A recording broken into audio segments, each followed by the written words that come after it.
মারাত্মক সিরিয়াস অবস্থাটা একাব্য তুই কে হাত মানিস নে এত কত করি ক বাড়ির বাইরে বেড়াইস না রে বাবা। ইতালির একজন ডাক্তার আমার ফ্রেন্ড সে কইছে যে এই ভাইরাস কত মারাত্মক, করোনা ভাইরাস কত মারাত্মক সেইটা যদি সাধারণ মানুষ বোঝা গেল হয় তাহলে হারাম বিলি ওই মানুষ ঘরের ভিতরে এমন ঢোকান ঢুকিল হয় জানলা খুলিয়ে আকাশ কিংবা বাইরেও দেখিল না হয়। এত বড় মারাত্মক সিরিয়াস একটা ব্যাপার স্যাপার তোমরা কে হাত মানেন না ভাই? কে আর্মি পুলিশ দিয়ে তোমার ঘরের ভিতরে ঢোকান আগে বোঝেন না?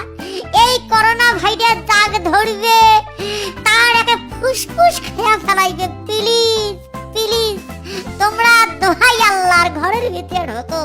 ওমর ফ্রেন্ডরা, ওমর বান্ধবীরা, ওমর বন্ধুরা, ওমর খালারা, আন্টিরা, মাসিরা, পিঠিরা, প্লিজ প্লিজ ঘরের ভিতরে ঢোকো। আজ চাদং বেদং করি বাইরে না আইসে। এই বাইরে আসি আর্মি দেখেন, পুলিশ দেখেন, ওরে বাপরে বাপ আর্মি বেলে বেড়াইছে, পুলিশ বেলে বেড়াইছে। বাইরে যে আসলু তুই যাওয়ার সময় তো করোনা ভাইরাস সাথে করে নিয়ে গেল। তুই মল্লু মল্লু বাড়ির সবগুলোকে মারলু। দোহাই আল্লাহর রে বাবা বাইরে বেড়াইস না তাইলে করোনা ভাইরাস তো ছয় চাষ করে ফেলাইবে।